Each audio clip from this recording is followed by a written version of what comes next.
No. This isn't right. This isn't right. That's better now. That's better. I swear Philip's starting a coup. He's like one of them Russian leaders. No. Sorry, I am going to say that he always does that on purpose, so I'm on the wrong side. Yeah, you're like you're not go. What's his name? Boris? No, what's his name? The fella in the 90s, the really popular Russian leader that had back Gorbachev. then. No, the fella after him. Yeltsin. The man that was sponsored by vodka.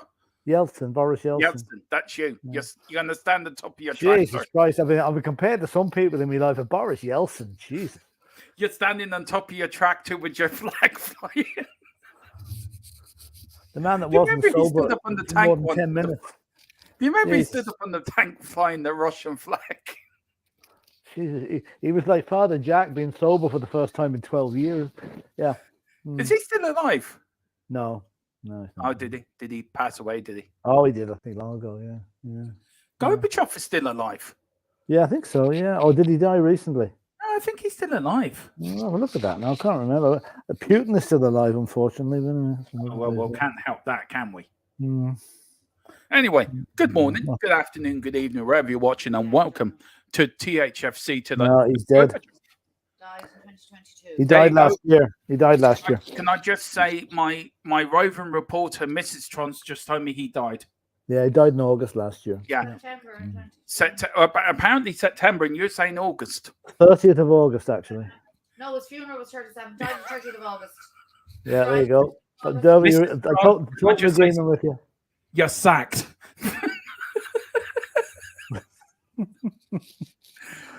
I'm in the doghouse now, right in the dodgy right. But Philip, how are you? It's a slow day for news, but we have got a bit of news around. Yeah, a few little things knocking about. It's a typical Thursday here. It's raining 1 minute, sunshine in the next. So I don't know what. Spurs again, no match on Saturday. It's And I'm happy because I got a ticket for the Arsenal game. There you go. Very good. Dermotron's going to cause havoc at White Hart Lane that day. First time you've won anything in your life, I'd say, is it? It is actually. I don't win. I actually entered tickets today at my local bank for the Olympics. Win tickets for the Olympics in Paris. Okay, nice. That's interesting. Yeah, never know. Did you watch any of the Champions League last night, Philip? Nope, I didn't even see the goal that beat Arsenal. I've had a football. I was just about to say that. Poor Arsenal. Football-free night. I never even looked at anything. I was out late and I didn't see anything. You were out swiveling around. Actually, it was very funny. I was doing the bingo, as you know, and I before it started, I'd seen that Liverpool were losing 1-0, to Luton. And one of the guys at the he's a mad Liverpool fan. He's always slagging me off about Spurs. Didn't he? He won 100 quid at the bingo. Yeah. So I announced it was, well, I'm glad to see Liverpool are winning something tonight. He got the last laugh on me at the end, though. Yeah, it certainly did. They got a 4-1 win last night, Philip. Yeah, all in the second half as well. Good second half performance. With half a team out as well. Yeah, of course, Porto beat Arsenal, and Napoli drew 1-1 with Barcelona. And I love the way Napoli have named their stadium the Stadio Diego Armando Maradona Stadium. Oh yeah, why wouldn't they? It's only for him. They wouldn't have won anything back in the 90s. So what? That's a lovely compliment, isn't it? And with all the crap that he went through with Napoli at the end of his career with them, Philip, and all the stigma that's attached to him, people seem to forget Diego Maradona was probably one of the best players the world has ever seen.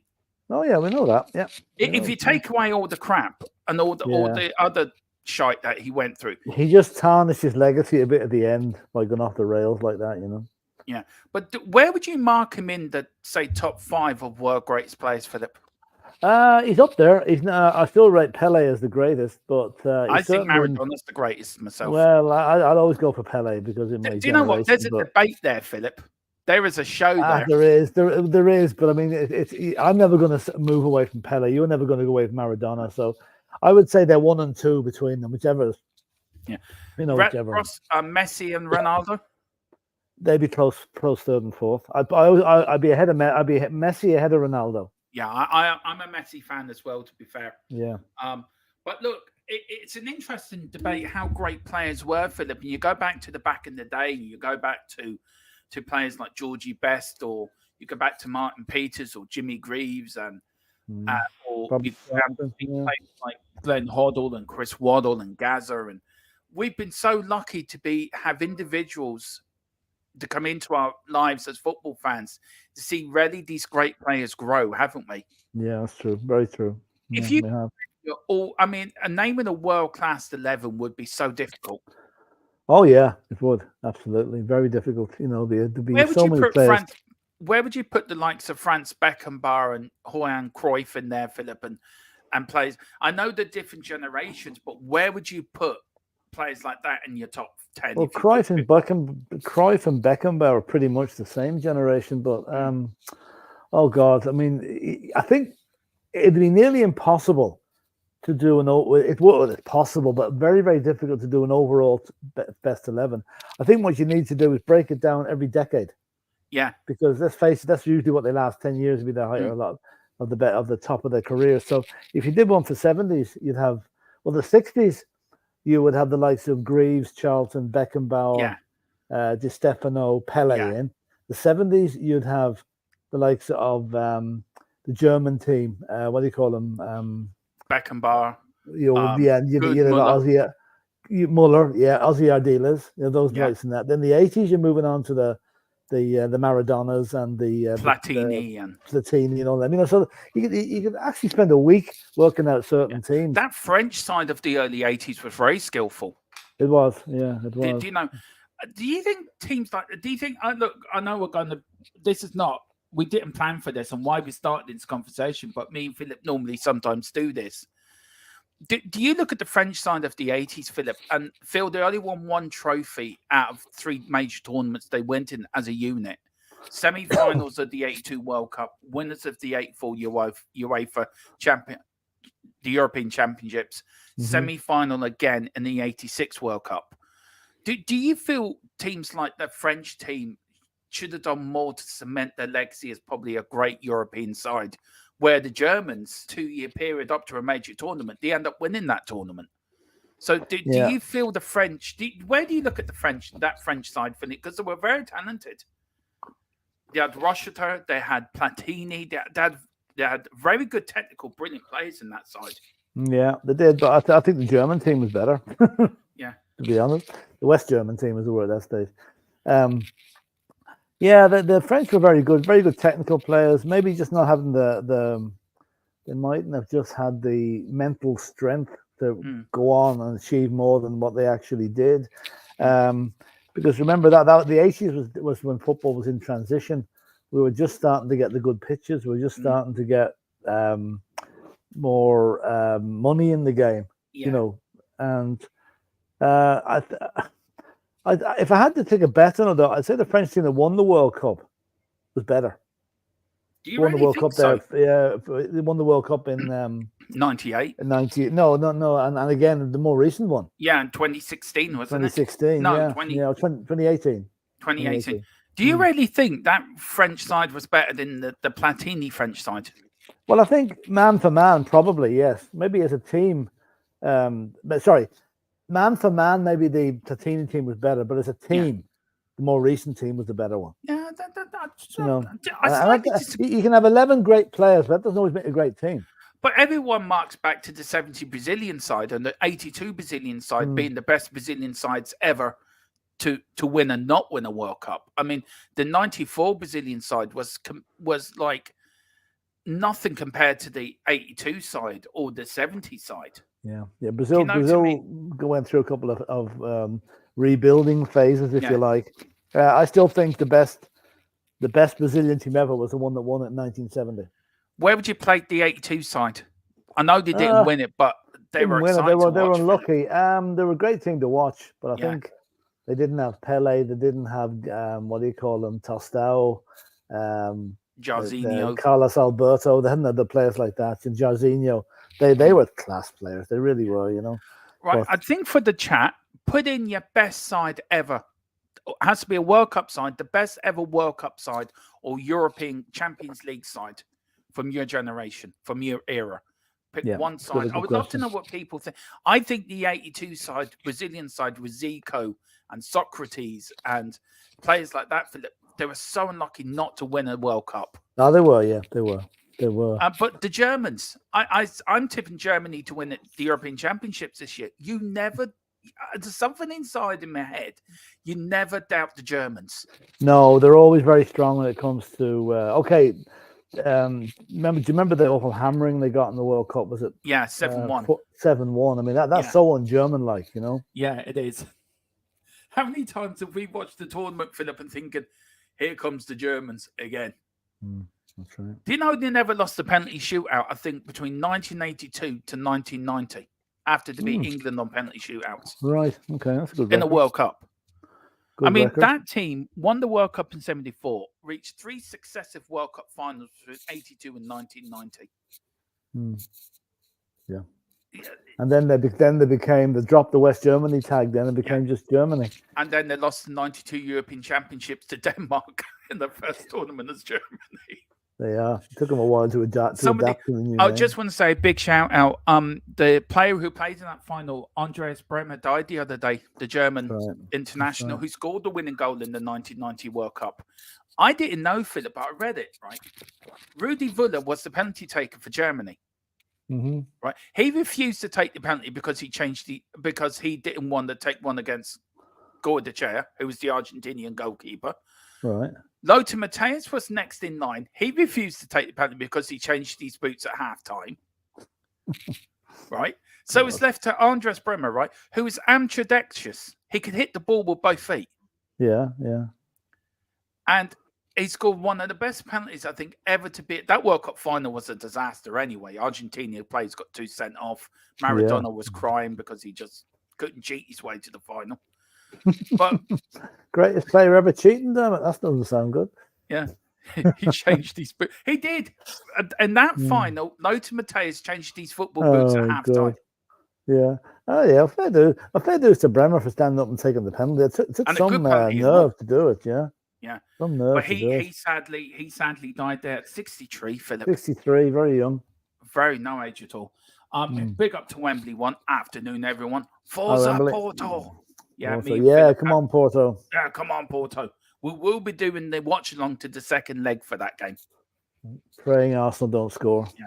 Sonny KL7, big up, Sonny. By the way, I believe Arsenal didn't have a shot on target at all last night. Can I say massive thank up to Sonny, who became a member the other night as well, Philip. And also, I forget somebody else become a member as well.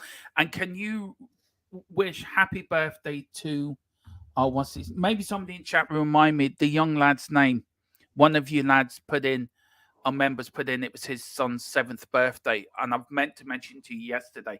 All right, I didn't see that one. I forget. Maybe one of them in the chat, Wayne or Colin or Sonny might be jog their memory who it was. Side answer. That's it. His young lad. Could you put in your young Hunter? Could you wish Hunter a happy 7th birthday for the other day, Philip? Because I said to him I will get you to do it. So you can happy birthday, Hunter. 7 years of age. I'm telling you, you're on the way to being a teenager. So enjoy the last few years before you reach that. And I hope you're a good Spurs fan like your dad. There you go. Big up. There you go. Side answer. I'm sorry I forgot. Sorry I forgot to do that yesterday. I do apologize, but big up. We've got El-Tel Cockerell. Boss Trades, as I say, pork and cheese. Good afternoon. That's big up, El-Tel Cockerell. Big up. We've got Vicat. Hi. We've got Wayne Bonner. Good afternoon, everyone. I hope you're all well. Father Jack has been sober. Was terrifying. Yeah, it was. Yeah, it was. That was a funny Father Ted, to be fair. It was. Colin Cross, big up Colin, over in the Welsh mountains there, singing on top of them like he's Tom Jones, getting out his Welsh national pride from one Celt to another. Good afternoon. Wayne Bonner, damn, did Dermot just do a Levy by sacking someone? No, I've rehired her now. Mrs. Tron's been rehired. We had a debate about it, and her argument was better than mine, so being rehired. Come here, can I just say something? I meant to mention it yesterday, but has everybody watched this video? Of James Madison and Samuel, the young lad with cerebral palsy. Yeah, I did. I nearly cried watching that. It was just so beautiful the way they treated that family. Yeah, and fair dues to the club and James Madison for doing that. Yeah, fair play. And the poor, I love when Tottenham do that.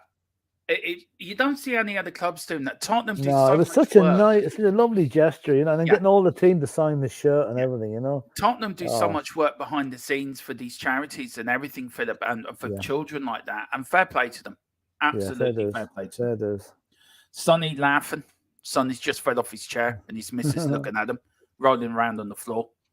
She's shaking her head again. Do you know what, Sonny? Just get on with it. Can I make a suggestion about our Sonny, the player Sonny? Yeah. I hate to say this, but I think he will leave Spurs in the summer. Yeah, I've heard a rumor. Now, I read this. I haven't heard it from a double up rumor. Was it two players going to the same club? Rumor. I'll had. That's what I was hearing. With Mo Salah. With Mo Salah. Yeah. I think there's more to that story than just usual. I think there rumor is. Mill. I think there is, Philip. I really do think there is. But Colin Cross says, being Welsh, Maradona had the best ever headed goal. See, somebody else agrees with me. Yeah. Somebody else agrees with me. About he handled the ball. He might have stuck the ball up his jumper with his hands. It was so obvious. Yeah. Best ever headed goal I've ever seen against England in the World Cup. Harry jumped like a salmon above. Exactly, Colin. Absolutely. See, somebody else saw it my way as well. I think he's being sarcastic, Dermot. He's Welsh. He won't want England to win anything. No, we've got a massive. We should put a massive statue of Maradona in Dublin somewhere. Oh God! Oh. Now, apart from the handball, Philip, he was generally the greatest player. He did take a whole. To be fair to him, though, Philip, apart from that handball, which is very normal in Argentinian football, by the way, he did drag a barely sort of not very great Argentinian side to a World Cup win. Yeah, of course he did. Yeah. And the second goal he got that match does away with the first one. The second goal was just pure genius. The two goals against Belgium in the semi-final, and then when he passed into Burruchaga to get the third against Germany. I mean, yeah. How gifted his left foot was unreal.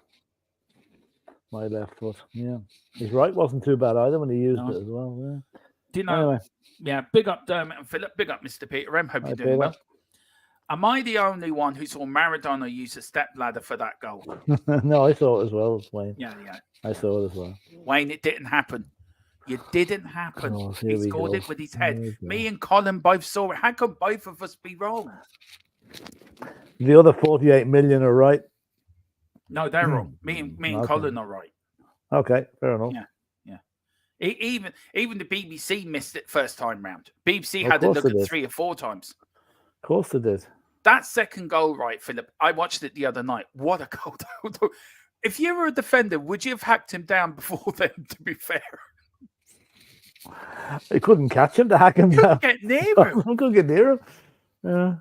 David Sheena. G'day, Dave. G'day, Dad. Dave. G'day. We've got Socrates. What a player it was. Yeah, he was. Just take a.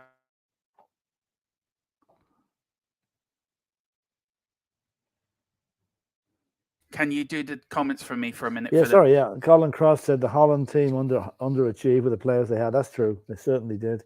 They were an amazing team. The Dutch team probably played the purest football of any European team in years. I just need to go back to where we are here now. That's all right. I'm here. Yeah, sorry. No, you bring them up and I'll read them anyway. 70s Brazil. That's my team. That's my team. Yeah. Yeah. And just jumped. Sorry, Philip. Sorry, it's just jumped. Peter M saying, of course, 1992, 82 was the World Cup where the West German goalkeeper Schumacher floored Battistan. Yeah, gee, he nearly killed him. Knocked him out, didn't he? Yeah, I wonder would he got a red card. What would VAR have said about that challenge? Schumacher's quite dangerous when it comes to sports. Yeah, I know, between racing drivers and goalkeepers. But VAR probably would have said it was 50-50. Yeah.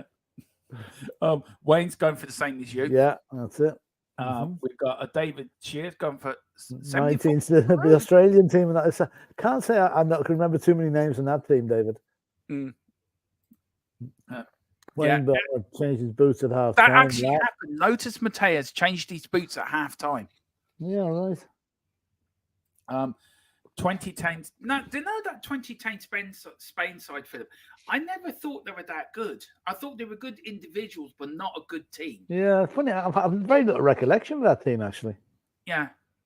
But they had Xavi. They had Who else did they have in that team? Oh yes, That's all I can remember. Xavi. Yeah, Shows how good that Spain side was. But yeah, it's 2010 to won the World Cup. Havertz can use both feet. They're both crap. Yeah, true. Big up to Daniel Field. Good afternoon, Dermot, Phil, and all. Cy Dance says 83 says, well done, Arsenal. Yes, well done. We're really proud of you. Peter M, lead this one for you, Philip.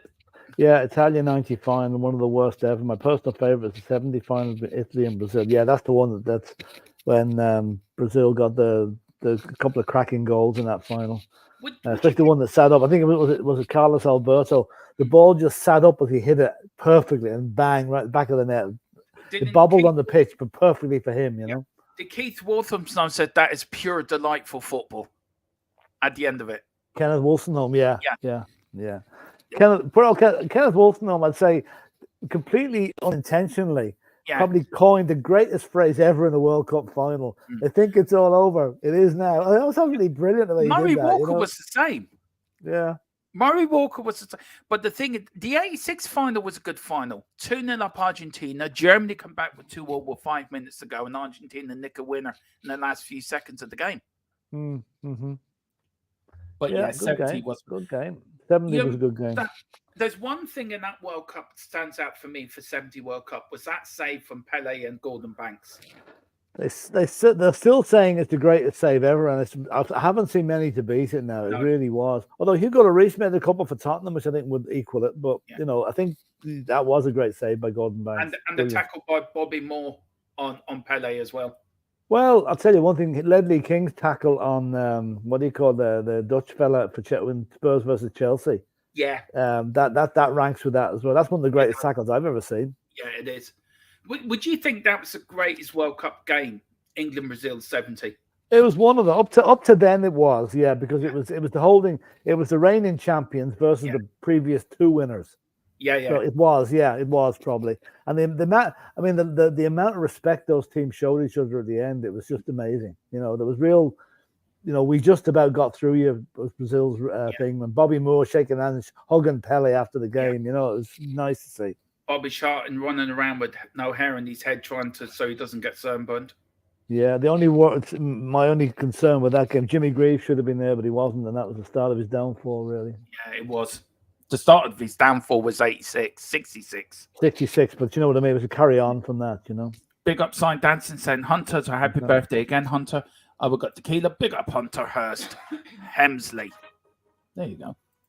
Big up to Nick. How are you doing, Nick? He says Germany won the World Cup in 74, third place in Euros in 2006. Right. They won 3 World Cups, I think, or 4, Germany. I can't remember. They won a good few, anyway. 54. They won back in the 50s as well. 54, 74, 1990, and the World Cup in Brazil 2014.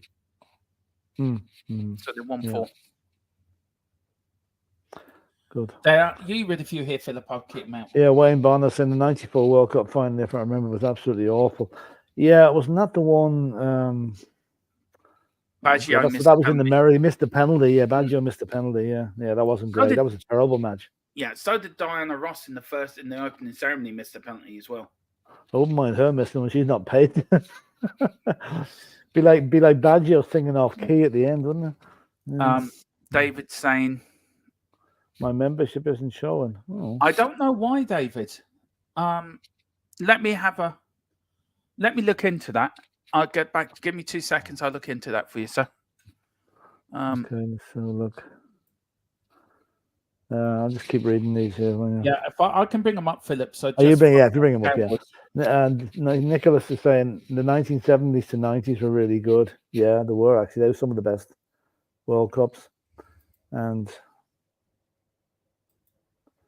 any more, Dermot? Yeah, sorry, Philip. I'm trying to do something. It's from Nick on downwards. If you can press. Oh, okay. Okay, Nick is all saying, but not now. Yeah, well, I think the last World Cup now didn't really enjoy it, mainly because of where it was being staged, you know. Tequila is saying, big up chat, big up Dermot and Elvis. Oh, God. Dermot, I thought you were Elvis, not me. No, anyway, you're David Elvis. Saying, what the hell? Okay. And then Colin Turner, afternoon, Colin. Big up, Colin. And David Shearer saying 2010 Spain. Right. And morning all, says David. And Nicholas is saying Spain were awesome when they went back to back. Yeah. Spain. I'd have find David's thing. It is. He did rejoin 28 days ago. He's the Maddest membership. So you are a member. I don't know why it isn't showing. For some reason, David. Yeah. But it's showing now. Okay, it's showing now. Good. Geordie's saying away the lads. Well, hey Geordie, how's it going? And big up Dermot and Philip. Colin is saying the 70s Brazil team were great, as was the World Cup final. Yeah, it was actually. Now this one is not going to happen. Not a hope. Sons and Newcastle, here we go. If Sonny leaves Tottenham, he'll never play for another Premiership team. I think I can really guarantee that. I think he'll be off to Saudi Arabia. And David Shearer saying South Korea Kontiki tour still on, even though Son is leaving. Yeah, we're playing out. I believe we're playing Bayern Munich in Bangkok or somewhere. I don't know. We're playing pre-season anyway. We're playing Bayern Munich. No, it's just this fear we've got that Sonny might be reaching the end of his tether at Tottenham. You know. Yeah. And Tequila is saying 80 million and he's yours, Jordan. Oh no, I don't want Sonny going to any Premiership team. It wouldn't be right. It wouldn't be right. And Tequila again, we can waste it on some kid from Forest as well. Well, give Brennan Johnson a chance, lads. Give him a chance. Peter M saying, if only we had VAR on the England-Argentina game. Yes, true. But also, if you had VAR in 1966, the result could have been totally different because that wasn't a goal. Can I also say about that game? At the start of that Maradona second goal, I don't know if anyone noticed, Philip, but Glenn Hoddle was actually fouled before the ball went to Maradona. If you actually look at the start of that goal, you see Maradona, you see Glenn Hoddle being hacked down. Okay. Right. Okay. I must have a look back on it now. Nobody actually seen that, but I only noticed that the other day. I watched it and I noticed Glenn Hoddle being totally hacked. Where's VAR when you need it? Huh? Yeah, exactly. And Wayne Bonner. Well, they should have hacked Maradona in midfield. Yeah, well, probably should have, you know. Should have, could have, did have. And David Shearer saying, Philip, were you there when Uruguay? Probably a second part to that, I would say. 1930 World Cup. He was there. He was the roving reporter for THC back then and back in them days. Now, David, I'm not 120 years of age. I might feel like it sometimes. I'm not quite got there yet. Now we do have coverage of it, Philip. We do have a video of it. You were there. We will show. We're trying to get it digitally put down onto a CD-ROM. But Philip was there. He was reporting from that 30 final from Uruguay. He was there. I can guarantee you because I was there with him that day. Well, I have to say, I do admit to going to a game between Argentina and Spain in the 1966 World Cup when I was a kid at Villa Park. I always remember that. It was a Tuesday or Wednesday before the famous Argentina-England game, where Alf Ramsey called the Argentinians animals. Remember that? So, but no, 1930 now, it's just a bit before my time, you know. Colin Turner saying strange. I'm looking forward to next season more than I'm enjoying. Could that be this season, Colin? Yeah, probably. You know, I think it probably is. Yeah. I keep saying next season is the season. Next season is our season. Yeah. And we'll have to wait and see. But I think we're building up nicely for it. And good day, chat. David says, I think that's all the chat now, don't we? No, there's more for them. Holland are unlucky, never won a World Cup. And I think they lost 3 World Cup finals. Yeah, they're one of the unluckiest teams. They just can't seem to get through that barrier of winning things, you know. So they didn't actually make it. And this is to go back to 1982. Battiston lost both teeth and cracked ribs. He's lucky he wasn't killed. And Side Answer's asking, Dermot, did you see any Formula 1 today? Missed it. I'll let Dermot answer that when he comes back. Colin says, sorry, should have said this season. I'm so quick on the keys sometimes. Yeah, but I agree with you, Colin. Yeah, I am looking forward to next season when Ange has got a whole year of having his ideas put across to the team, and I think we're going to do things. Geordie saying 2006 Italian team is lit. Yeah. David Villa, he was playing for Spain in 2010. Sorry, Philip, I'm back in a minute. Sorry. And Colin is saying, what does everyone think of Maddison comments regarding Solomon's ability? I saw that. He reckons that Mano Solomon is probably the most technically gifted player at the club. And it probably hasn't had a chance to show it. Now, I saw him play in the pre-season against Shakhtar Donetsk. Now, I thought he was very, very good. He's very tricky. He's got a low center of gravity. He's got to drift past players because he's small, you know. And it's a pity he got injured when he did. But I think he could be a surprise package for us in the rest of the season, replacing one of the guys out in the wings, be it Johnson or Werner. So I think that could be an interesting selection problem for Ange when he gets back fully fit. And Peter Emerson, Italia 90 was a huge lost opportunity for England. I was so peed off after the penalty shootout with Germany. I think everybody was. Paul Gascoigne certainly was. It was. That we look at Italia 90 from a different angle, Peter. That's the team when the Irish team took the world by storm, you know, and got to the quarterfinals, which for us is nosebleed territory, I can tell you. And Geordie is giving a rundown on the team of 2010. Xavi, Iniesta, Xavi, David Silva, Ramos, Busquets, Piqué. That team was a nightmare. Yeah, true. And Side Answer is saying, I always remember the 1998 Brazil team. Yeah, good one. Well, that 98 Brazilian side, that was the final where the original R9 wasn't playing, and then he played. Apparently, he had a fit in the hotel that day. That's right, yes. And there was a massive confusion. Was he going to play? Was he going to play? So they put out the team sheets, him not in the side. And then 5-10 minutes before the game, they changed the team sheets and then put him in. So that's the game where Brazil didn't turn up and they lost 3-1 to France. Do you know Brazil have never won a World Cup in Europe? That's all right. World Cup wins have been outside of Europe. Outside Europe, yeah. There you go. Yeah. Okay. The question about Formula One I heard, Philip. Yes. Did you see? I saw a bit of it. Listen, I know we're supposed to be doing the testing, but I've been so busy the last couple of days with the shows that are coming up and family stuff as well that I haven't had time. So tomorrow I'm hoping to do a couple of hours from the final day of testing over on our Formula One channel. But don't worry, as from next Thursday, I will be covering both practice sessions, qualifying and the race. Hopefully, Philip will be able to join me for the race or the qualifying, hopefully, as well. And what we do is, especially for the race and qualifying, guys, we'll screen it live from our Formula One channel, but we also screen it live here and also on the Full-Time Sports Network. So you can watch us on any sort of X as well and Twitch. You can watch us on all platforms. So that is coming. So I do apologize for the last few days, but I will do a roundup of the testing section for you at the end of tomorrow, and I will do that live over on my our Formula One channel. Sorry, Philip. Okay, that's got a question then, and this is Chris Loney saying, David Shaw, hi mate, thanks for the TOT membership. There you go. Yeah, big up, David. And Colin Turner, Gaza showing the Dutch and the daddy in Italian 90. Yeah. That 90 World Cup, Philip, for me, was sort of a World Cup where I think football, certain players came of age. Yeah, that's true. That's true. Gaza I think that was Gaza at his prime in that World Cup. Yeah, it was.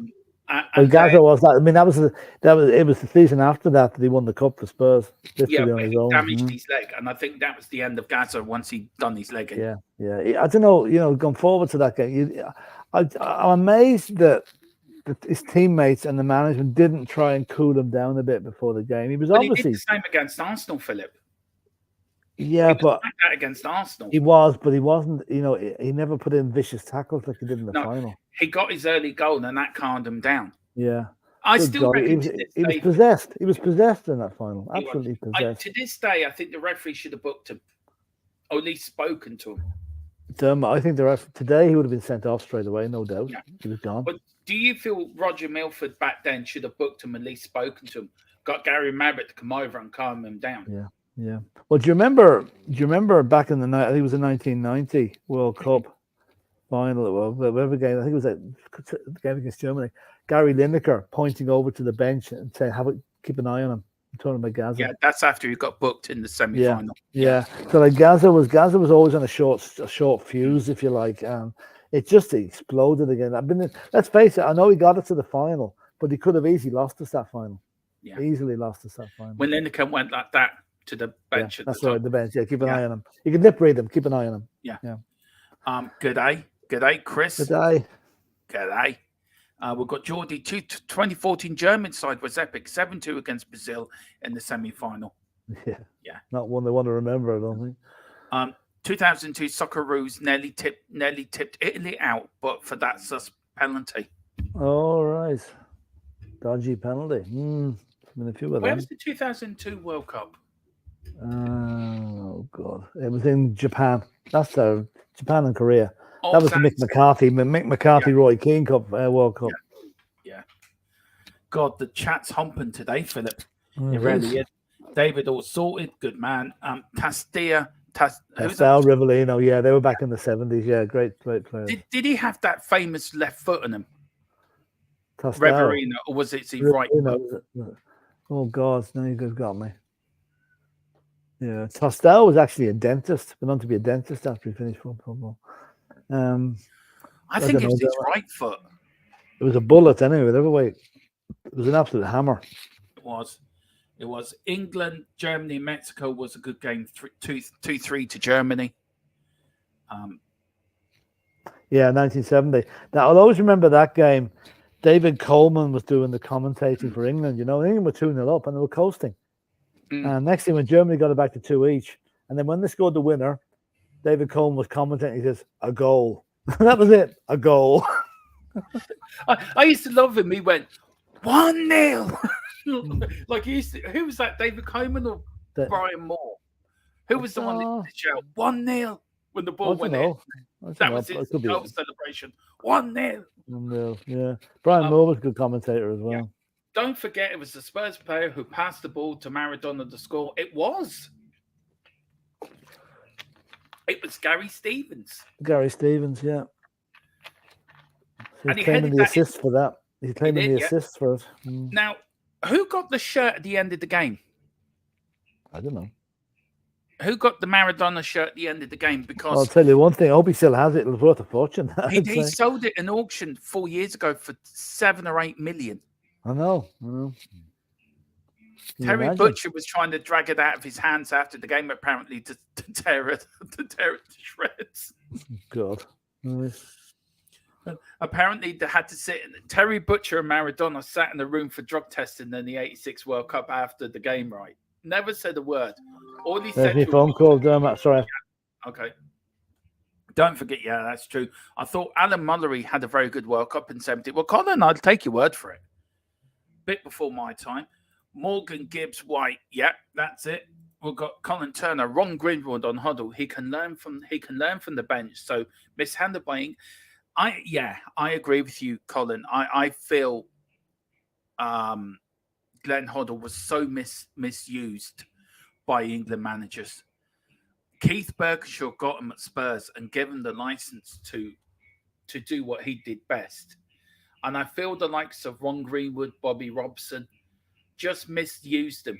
And I feel if they put Hoddle where Hoddle could do damage, I think England would have had their own Michel Platini in that midfield. And I think he would have been your Maradona. He would have been your Michel Platini. He would have been your Pele in that midfield. I really do believe that. And I think you didn't use him right. And I feel either it was the players around Glenn Hoddle, or it's Glenn Hoddle himself, or it was the England, how they set up. I don't know, but I feel that Hoddle could have done more. Coaches could use Hoddle more, Connor. I don't know if you agree with me. I'm sorry about the noise as well. I do apologise. It's very hard. I'm doing my setup in the sitting room, so I have no other around the house to do my streaming, so you may get a bit noise, so I do apologize. Very, very sorry. Pele's first ever go for the Brazil was against Wales in the 58 World Cup. Well, yeah, it was. Went on to score 2 against France, was it? Or 3 against France and 2 in the final. I think, wasn't the French player that ended up with 13 goals in that World Cup? I think it was. Big up to Colin. Big up Colin Cross-Cobber. G'day, mate. We've got Wayne. I like Salmon. He's going to create more chances and goals when he gets on the pitch. Yeah. Solomon. Yeah, so do I. I think he will do. Of course, I fully agree about Allen and Italy United. Love them too. Yeah, we had a great World Cup. We showed the World Cup how it's supposed to be played. We should have won that World Cup.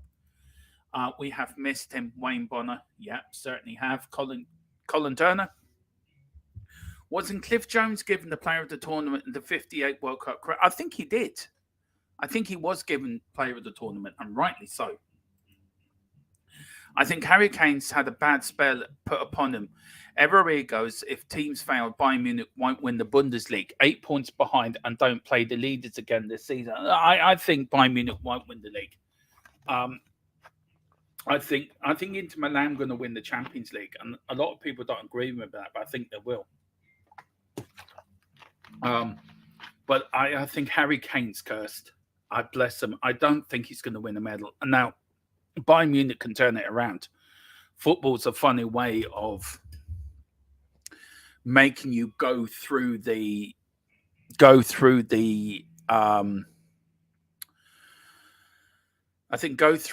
different levels of stress during the season. And Bayern Munich could end up winning the league. Who knows? But I think poor Harry Kane is cursed, bless him. Brazil won in Sweden 58. Yeah, they did. 62, 70, 94, and 2002. I think it's the last time they won a World Cup, actually, 2002. Colin Turner, that's right. If John Charles had played, we would have beaten them. Yeah, I think so. John Charles was a great player. G'day, Daniel Lee. Yes, John Charles was a little before my time, but all accounts on player. Yeah, same here. Absolutely, that's what I've heard. I was the senior foreman on the new Formula One Silverstone pit lane control and conference centre. I was also lead electrician for Silverstone's F1 practice qualifying race in 2011. Wow. Fair play to you. Big up, David. Colin Cross says, John Charles, arguably the greatest British player. Yeah, I would say so. Wasn't Bobby Charlton taken off? Yeah, he was, for what I know and for what I've read, he was taken off to save him for the semi-final. Alf Ramsey was that confident that England were going to beat the Germans that day. He took him off. So I think that was a mistake. Steve Hodge, yeah, that's it. Wayne Bonner says, Peter and Wayne Bonner, hi Wayne. It was, I don't understand why he's been keeping the midfield strong. Colin Turner. What was that? They took Bobby Charlton off and Beckenbauer came more into the game. Yeah, because Bobby Charlton was man marking Beckenbauer. And he did that in the 66 World Cup final. And as soon as Charlton come off, Beckenbauer then run right.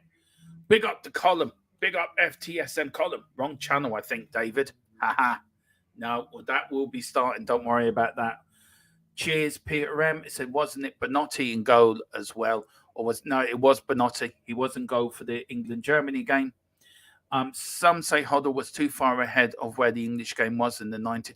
They always say that if Glenn Hoddle, Platini said it, if Glenn Hoddle was a French player, he would have won well over 100 caps. I do feel England as a nation, the managers you've had as England managers, you did misuse your better players. I still think to this day, Bobby Robson should have found a hole for Glenn Hoddle, put him in the same role he plays for Tottenham at that time. He would have. I think he would have done better. I think, but it's hard to know. It's hard to know. Hi guys, Bayern match in South Korea. This Chris, big up. Steve Hodge passed the ball and got the shirt. Had 10 min in for it. Yeah, it was something like that. Big up to David. He says, in that game against Germany, we lost 3-2 in 1970 World Cup. 2-0 up. Beckenbauer didn't cross the halfway line whilst Bobby Charlton was on the pitch. But as soon as he was too cold, we lost, yeah. We've got David. Wenger thought Hoddle was ahead when he was in France. Yeah, he really was. Big up to Gio as well. Big up Gio Ray. Morning, everyone. Morning, Gio. Hope you're doing well. Wayne Bonner says David Hoddle was so far ahead of everyone else that they needed a time machine to keep up. Suddenly, dude. Ramsey took up Chart and the Mullery at the same time. Any updates today, guys? I haven't heard any. I'm still waiting for my source. I don't know if he's gonna. Let's see now.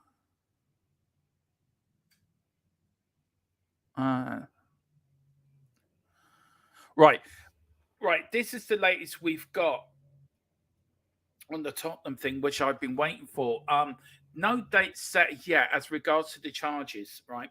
But I have been told that the FA have to prove it, I think, by Spurs legal team, as they believe the evidence is circumstantial at best.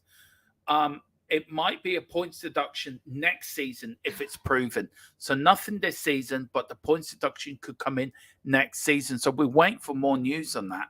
That's just been given to me by my source, who I do trust very much. But that is the latest we've got on that.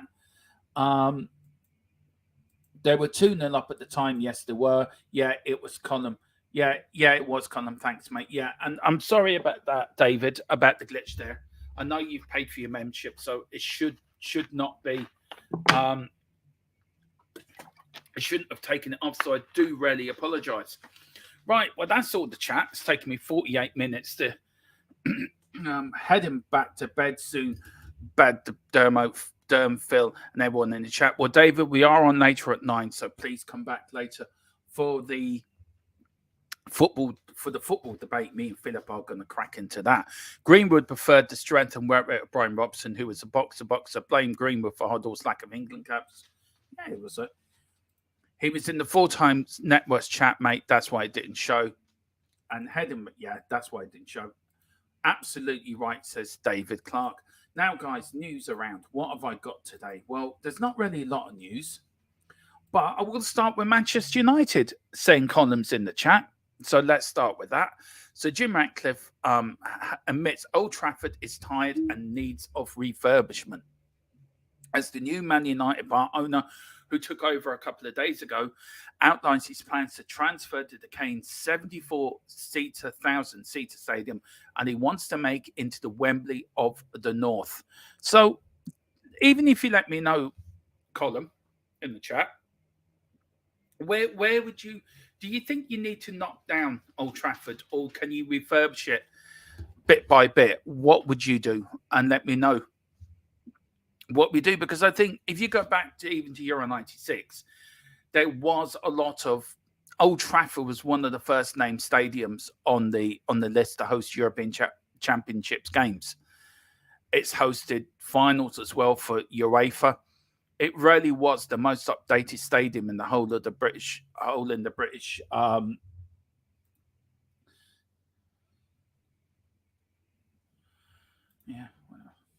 So let me just do that. Phillips had to leave, so I do apologise about that. Just double check, just checking something.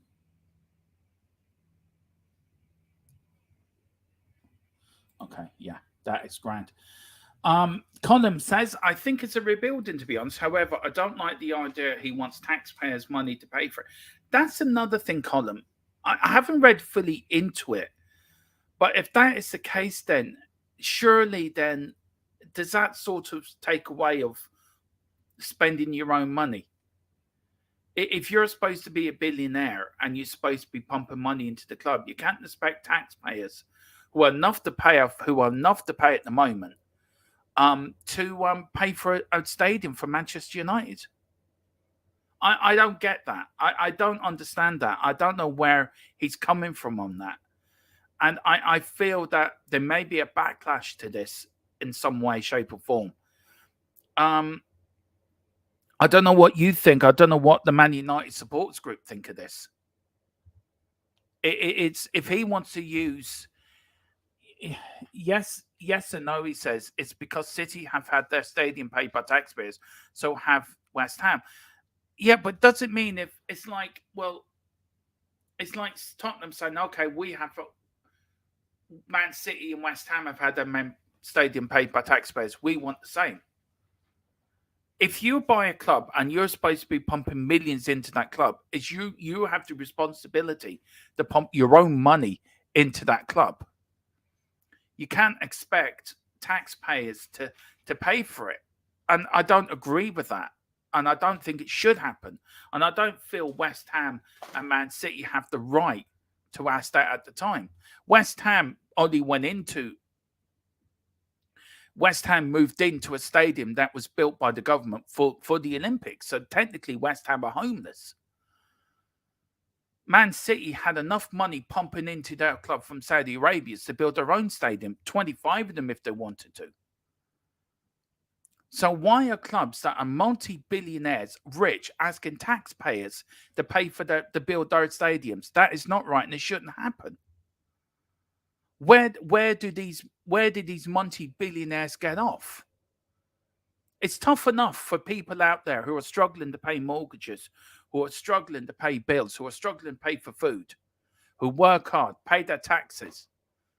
So that taxes, sort of like health services and public services, are paid for and upkept and enough that people have the services there. But no, okay, Man United want to build a new stadium. Well, don't worry, lads, I've got a plan. Let's get the taxpayers to pay for it. Saves me bumping in a few billion, and I can keep my money and go keep drinking on my yacht. It's not right, and it shouldn't be right. Read today that Man U have land beside Old Trafford, a new build. That's why billionaires are rich. Exactly, Chris. Salford has a bit. Yeah, they do actually. Colin says, my personal opinion, he should pay for himself. Yeah, I agree with you. He should do. If Radcliffe wants a new stadium, he can pay for it. I pay for enough via taxes as it is. He's a billionaire. I'm not. Absolutely spot on. Isn't Radcliffe asking for some sort of financial funding? I think this is for me. This is wrong. This is totally and utterly wrong. I understand that he wants to improve the infrastructure. I get that, but asking Man City, who are owned by a oil-rich nation, asking for taxpayers to help build a stadium. West Ham, who don't even own their stadium, they're renters there. They don't even own the stadium of their own. And then Man United now want to say, well, I'll tell you what, we want a new stadium, but don't worry, guys, we get the taxpayers to do it. They're paying enough. As Wayne says, he's paying enough in taxes as it is. It's ridiculous. Charity begins at home, Mr. Radcliffe. Absolutely spot on. I understand it because he wants to be able to use it for Euros and World Cups, rugby finals, etc. But he should have to pay with his own money. Exactly, spot on. If Spurs have gone to the London Stadium, they were going to demolish it and build a new. Yeah. I look. If Spurs have gone, yeah, exactly, and I don't know. I really don't know, but I just think it's wrong. I really do think it's wrong. Big up to Ellie. Spot on, Dermatron. It's not right. It's not right. And it shouldn't be right. Excuse me. Sorry.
Sorry about that. Listen, we're going to leave it here. We will be back on at 9 o'clock tonight with the football debate.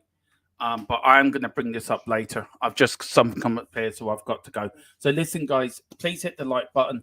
Please hit the subscription button. We are back tonight at 9 for the football debate. But I'm going to continue this about this news of Man United want to use taxpayers' money. And I feel I want to get Philip's opinion on it as well. See these things. But listen, guys, speak to you later. Keep doing what you're doing. And please hit that subscription and like button. And we'll be back on at 9.